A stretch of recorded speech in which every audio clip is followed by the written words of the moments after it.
Yes gang, what is going on? Welcome back to a brand new YouTube video. Now, this has been a very much requested video. This is an update on my barnet. Now, 4 months ago, your boy went through his second hair transplant.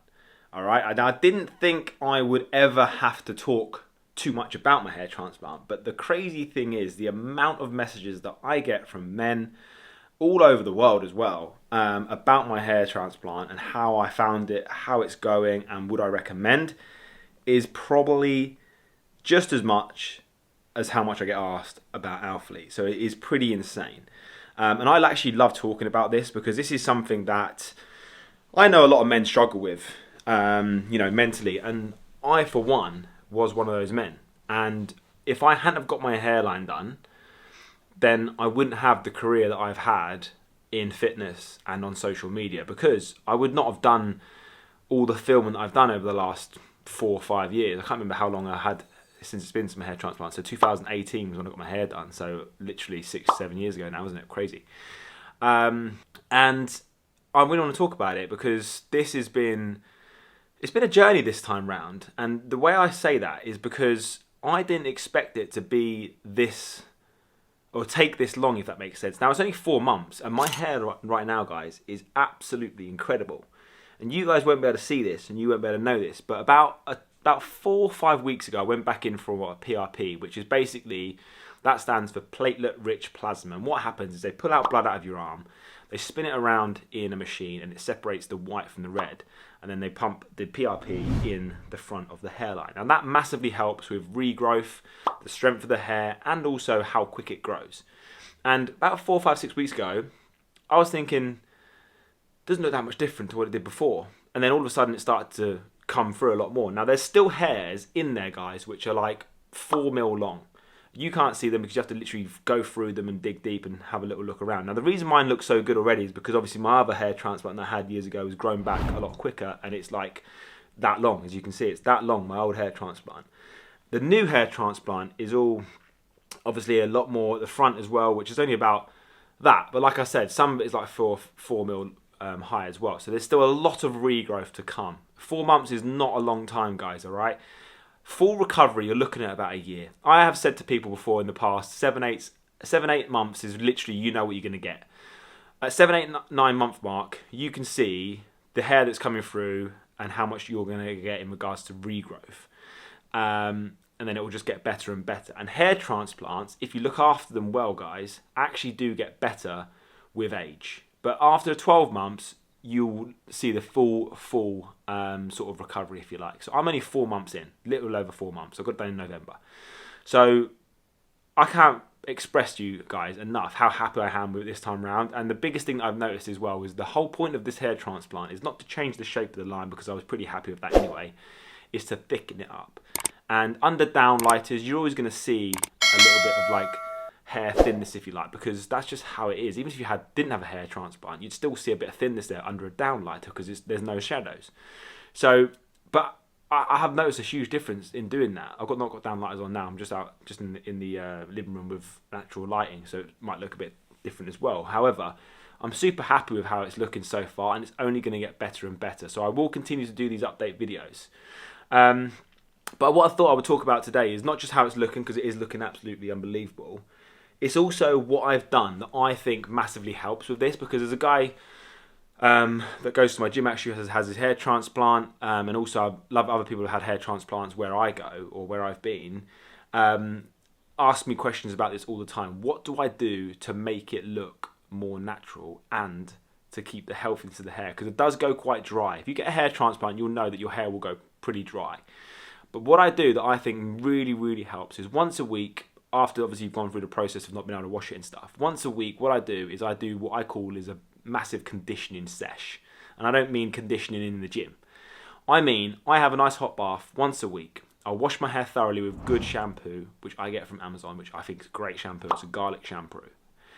Then I also put a garlic conditioner in my hair, and I leave that in there for about 30 minutes, 25 to 30 minutes, really get it in there, because that really looks after the scalp as well. But then I'll do that once a week. I wash and condition my hair every day anyway, but I'll do the conditioning sesh where I leave it in a lot longer. There's also a couple of other things that I do. Is I don't do this all in the same day. Sometimes I do, sometimes I don't. I have a leave-in conditioner, which I leave in for about 3-4 hours. So you can put it in, you can leave it in for 3 or 4 hours throughout the day, you can get on with your normal life. I don't go to the gym in it, but I'll have it on in the morning before I go to the gym for 3 or 4 hours, then I'll wash it out. That makes my hair feel super, super soft. And then what I'll also do is in the night time, I'll put some rosemary oil in my hair. That's going to help really soften the hair, but you have to use the right rosemary oil. There's a few different sorts out there.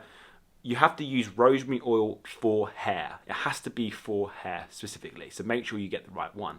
I'm fortunate enough to know that Ellie has an auntie who's a hairdresser, and she makes me rosemary oil from scratch, which is bang on. So I use that, and I do that probably once every 2 weeks. Not all the time, but I also do it on how my hair's feeling that sort of week. If I think, oh, my hair's not feeling as soft as it usually is or whatever, I will then go, right, let's put some oil in it tonight, wake up tomorrow morning, wash it out, and it will feel super, super soft. So those are 2 or 3 things that I do that I think massively helps with hair, sort of the healthiness of the hair. But not only that, guys, there's loads of things you can do externally, but it's internally what you can do to help with your hair. And what I mean by that, guys, is good nutrition. Good nutrition is the best thing on the planet. Not just are you going to feel good, look good, or whatever.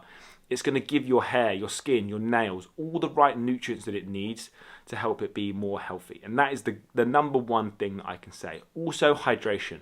You know, if you've got dry, brittle hair, it's probably because you're not eating enough protein. It's probably because you're not drinking enough water. You're not hydrated enough. All this thing comes internally, so you have to make sure you've got that on check as well. Guys, I hope this video has helped you. A bit of an update on what I do with my hair and how it's looking so far. I'm really, really pleased with it. I had a haircut the other week, and I'm really happy that I can actually have a new hairstyle. So I'm really looking forward to growing more. Any questions, please don't hesitate to drop questions down below in the comment section. I'll obviously get back to you. What I will say as well, if you want to DM me on Instagram. My @ is just @KieranNichols_, which is actually exactly the same as my YouTube name. And I'll get back to all of you guys and give you a lot more of an insight to how the process is and how I found it. Obviously, I've done it twice now, and I've done videos on this as well, so you can check out previous videos that I've done of me getting a hair transplant as well. But if you are looking to go and get your hair transplant done, I can give you more information of the company that I used. I've also got a code that will give you a little bit of a discount as well. Guys, thank you so much for watching. I hope this video has helped you guys, because I know there's a lot of men out there that struggle with hair loss, and I'm actually pretty comfortable talking about it. And the reason I'm comfortable talking about it is because I've got a good hairline now, and I went to the right place. I see a lot of people go to Turkey or various other places abroad. They come back, they're not very happy with it, and then they put themselves into more of a depression state, I guess, a depressed state, because if you go somewhere and get a hair transplant, you spend a few £1,000s on it, it doesn't go how you think it's going to go, you're not going to be very happy, guys. So in my opinion, it's always best to spend the extra few £1,000 if needed to make sure you get the perfect hairline, because it's on the front of your forehead, guys. You can't get away from it, and people can see it, and you can see it every single day. So you want to make sure it's right. So I'm more than happy to help you guys out. So DM me, comment below, whatever you guys need to know. I hope this helps you out, because like I said, I know a lot of people struggle with it mentally, and I love helping you guys make the right decisions, make the right choices, and hopefully live a happier life. And I know it sounds deep, but having a hairline makes me happier. Trust me, it really, really does. Guys, thank you for watching. Make sure you like this video. Make sure you subscribe, and I shall see you guys in the next one. Peace.